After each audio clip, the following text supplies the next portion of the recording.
Hello, আসসালামু আলাইকুম। আপনারা সবাই কেমন আছেন? আশা করছি আপনারা সবাই ভালো আছেন এবং সুস্থ আছেন। আমরা একটু রেডি হয়েছি, বাজারে যাব মাছ, মাংস, সবজি কিনতে। বলতে পারেন সপ্তাহের বাজার। ভাবলাম আপনাদেরকে সাথে করে নিয়ে যাই, এখানকার বাজার হাট কেমন বসে বা এখানকার মাছ, মাংস কেমন পাওয়া যায়, সেগুলোকে আপনাদের সাথে শেয়ার করব। চলেন একসাথে বাজার করি। আমরা প্রথমে একটি ডাবের শপে এসেছি ডাবের পানি নিতে। আমরা এখনও পর্যন্ত সকাল থেকে কিছুই খাইনি, খালি পেটে আছি। পানিটা নিয়ে তারপরে আমরা বাজার হাট করতে যাব। এখানে বটল হিসেবে পানি বিক্রি হয়, তাই আমরা এক বটল পানি নেব। এই বটলটার দাম 120 টাকা মতো নিয়েছে। পানিটা খেয়ে আমরা মাংস শপে যাব গরুর মাংস কিনতে।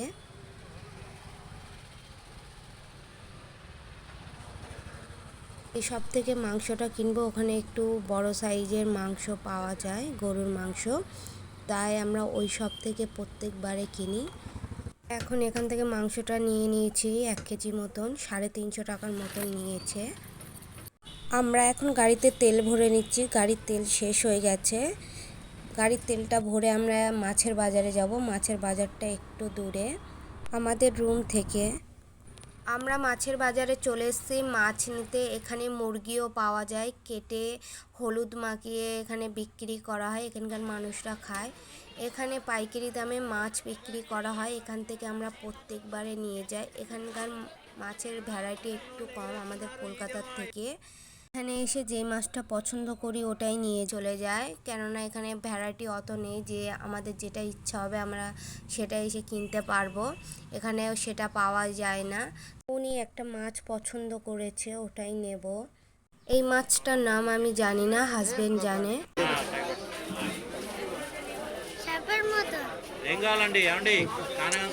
পাকাল মাছ চোরা মাছ বলে না। এই মাছটার দাম 200 টাকা নিয়েছে। এই মাছটা খেলে নাকি রক্ত হয়। একটা রূপচাঁদ নিয়েছে বড় সাইজ দেখে, এটার দাম নিয়েছে 150 টাকার মতন। এখন মাছটাকে কেটে নেব, না তো বাড়িতে গিয়ে খুবই অসুবিধা হবে। আমি এই দুটোর মধ্যে কোনো মাছই খাই না, আমার জন্য চিংড়ি নেব। আমাদের মাছ কেনা কমপ্লিট হয়ে গেছে, আমরা এখন কিছু খেতে এসেছি। সকাল থেকে এখনো পর্যন্ত কিছুই খাইনি, মাছ কিনতে কিনতে হাঁপিয়ে গিয়েছি। তো এখানে আমরা আন্ডা ধোসা নিয়েছি, তার সাথে চাটনিও দিয়েছে। তো আমাদের খাওয়া হয়ে গেলে আমরা সবজি বাজার করতে যাব, এখনো পর্যন্ত সবজির বাজার করিনি। তো খাওয়াটা কমপ্লিট হয়ে গেলে তারপরে যাব। এখানে বিদেশি অনেক ধরনের ফল পাওয়া যায়, অনেক ভ্যারাইটির, একটু দাম বেশি। তো এর মধ্যে অনেক কিছু আমি ট্রাই করেছি, অনেক কিছু করিনি, যেমন ব্লুবেরি বা অ্যাভোকাডো, এগুলো আমি একবারও ট্রাই করিনি। এখানে আমি অনেক ধরনের ফলও ট্রাই করেছি, যেমন আলু বোখরা, কিউই, এখানে কিমচি আছে। এখানে মিল্ক মানে সব ধরনের জিনিস পাওয়া যায়, বাটার থেকে চালু করে চিজ। এখানে ড্রাগন ফলও আমি অনেকবার ট্রাই করেছি।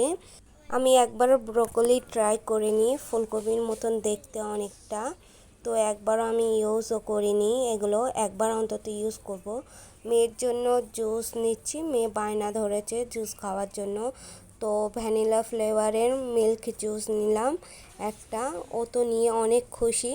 এখানে অনেক ফ্রেশ সবজি পাওয়া যায়, দামেও কম, এই কারণে এখান থেকে প্রত্যেকবারে বাজার করে নিয়ে যায়।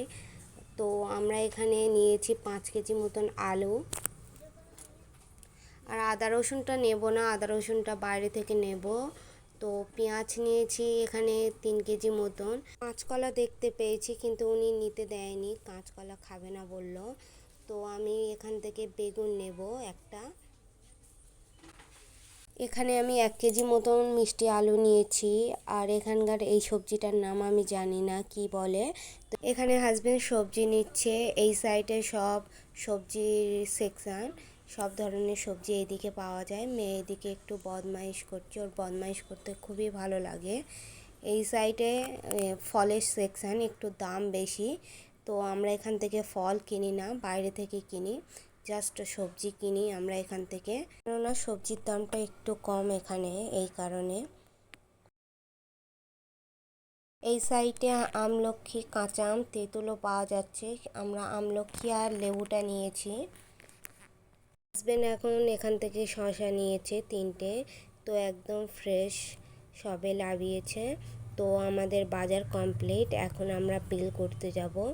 বিল করা হয়ে গেলে আমরা বাড়িতে চলে যাব। অনেক বাজার করে ফেলেছি।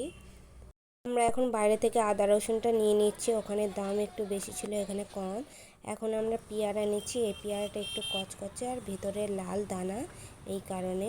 তো আমি বাড়িতে এসে সবজিগুলোকে গুছিয়ে নিয়েছি। ওদিকে সবজিগুলোকে গুছিয়ে নিয়েছি, এখন আমি রান্না করতে যাব, না তো রান্না করতে দেরি হয়ে যাবে। ভিডিওটা যদি ভালো লাগে লাইক এবং শেয়ার করে দেবেন। আল্লাহ হাফেজ, বাই।